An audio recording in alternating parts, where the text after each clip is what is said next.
जिंदगी के सफर में कभी कभी दिल चाहता है कि शहर की भीड़ भाड़ से निकलकर कहीं ऐसे छुप जाए जहां हवाओं की खामोशी भी सुनाई ना दे। इस तलाश में मैं फिर एक नए रास्ते पर निकला हूं, जहां मंजर अपनी कहानियां खुद लिखते हैं और हर मोड़ एक नया एहसास देकर गुजरता है। चलिए शुरू करते हैं इस यादों से भरे सफर की कहानी।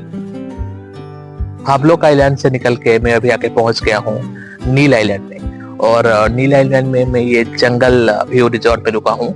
और नील आइलैंड बहुत ही छोटा आइलैंड है। यहाँ पे लगभग 5-10 हजार लोग ही रहते हैं, नहीं उससे भी कम, लाइक 2,000-3,000 लोग ही रहते हैं। और बहुत छोटा है आइलैंड, तो बहुत ही शांत है ये आइलैंड।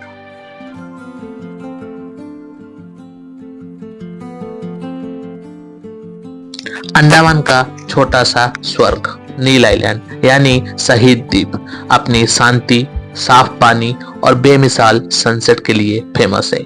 लेकिन यहाँ का सबसे खूबसूरत और यूनिक स्पॉट है नेचुरल ब्रिज।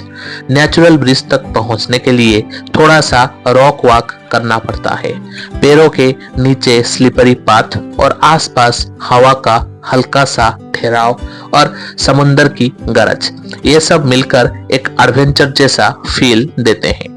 लोकल गाइड छोटे मोटे मैरीन लाइफ को दिखाते हुए नेचुरल ब्रिज तक ले जाते हैं, जिससे ट्रिप और भी इंटरेस्टिंग हो जाता है।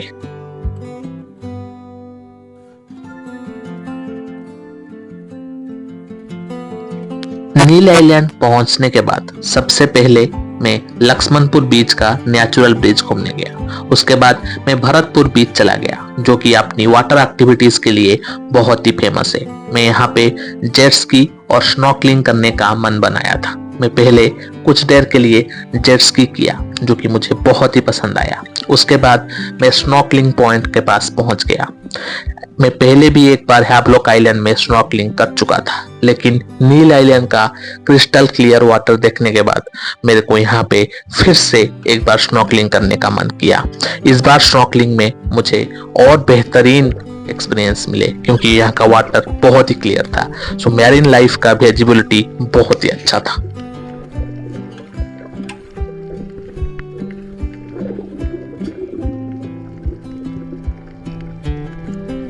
स्नॉर्कलिंग का एक्सपीरियंस अपने अंदर सोक करने के बाद मैं लोकल फूड्स ट्राई किया और कुछ देर के लिए रेस्ट किया। उसके बाद इवनिंग में मैं लक्ष्मणपुर 2 बीच को निकल गया, जहाँ पे बहुत लोग भीड़ जमाते हैं सनसेट देखने के लिए। यहाँ का सनसेट वाकई में बहुत ही मेस्मराइजिंग है।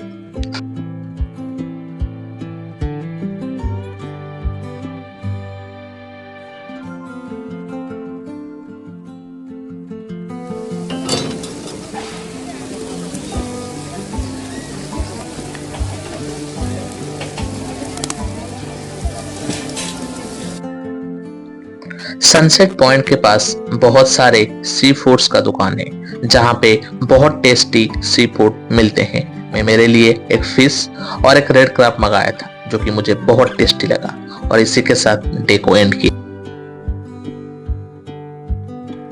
नील आइलैंड का लास्ट डे पर मैं सीतापुर बीच देखने के लिए गया। यहाँ पर जनरली लोग सनराइज देखने के लिए आते हैं, लेकिन बारिश के वजह से मैं कुछ देर लेट हो गया। लेकिन ये बीच मुझे बहुत ही अच्छा लगा, क्योंकि यहाँ पर ज्यादा भीड़ भाड़ नहीं थी। आप यहाँ पर एक नारियल या फिर चाय के साथ घंटों बैठ सकते हैं। लेकिन मुझे यहाँ से जल्दी ही निकलना पड़ा, क्योंकि मेरा रिटर्न फेरी था पोर्ट ब्लेयर के लिए। यहाँ से निकलने के बाद मैं एक फेरी लिया और पोर्ट ब्लेयर आ गया। पोर्ट ब्लेयर आने के बाद मैं पहले फ्लैग पॉइंट देखने के लिए चला गया, जहां पर पहली बार तिरंगा को होस्ट किया गया था।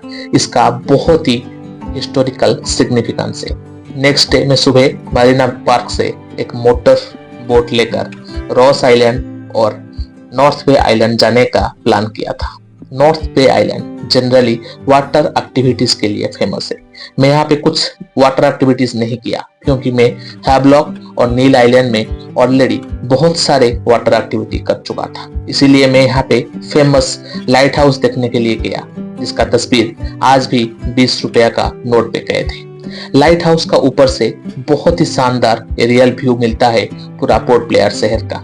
यहाँ पर कुछ देर बैठने के बाद मुझे बहुत ही अच्छा लगा।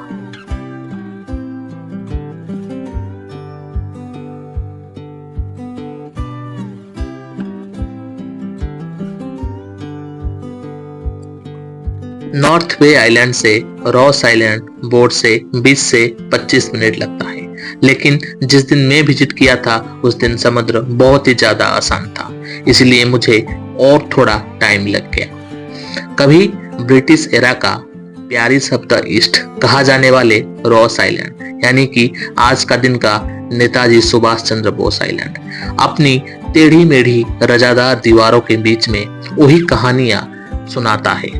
जंगल ने पुरानी चर्चेस, ब्रिटिश बंगलोज, बेकरीज और ऑफिसेस को अपनी बाहों में ले लिया है, और इस कॉम्बिनेशन को देखकर लगता है कि टाइम यहाँ पर रुक गया है। इधर फ्रीली घूमते हुए डियर्स, पिकॉक्स और रैबिट्स हर विजिटर का वेलकम करते हैं। हवा में समंदर के खुशबू और पेड़ों के बीच से आती है हल्की सी धूप, एकदम पोस्टकार्ड जैसा व्यू मिलता है। यहाँ पर आप Japanese bunker, light house point, पुराने बिल्डिंग्स और बीचेस ट्रेल्स को आराम से घूम सकते हैं। यहाँ पर आप आराम से 1 से 2 घंटा बिता सकते हैं और आपको ये बहुत ही अच्छा लगेगा। रॉस आइलैंड पर हर गिरा हुआ पत्थर, हर टूटी इमारत और हर हवा का झोंका एक कहानी सुनाता है, बस उसे ध्यान से सुनने की जरूरत है। रॉस आइलैंड को विजिट करने के बाद मैं वापस मरीना पार्क आ गया और यहाँ पर कुछ देर शांत से बैठ गया। कुछ पल बस आंखों से नहीं, दिल में किसी कोने में छुप के रह जाते हैं। ये बीते हुए कुछ दिन मेरे लिए ऐसे ही थे। इस ब्लॉग में बस इतना ही। मिलते हैं और कभी और कहीं और कुछ नई कहानी के साथ।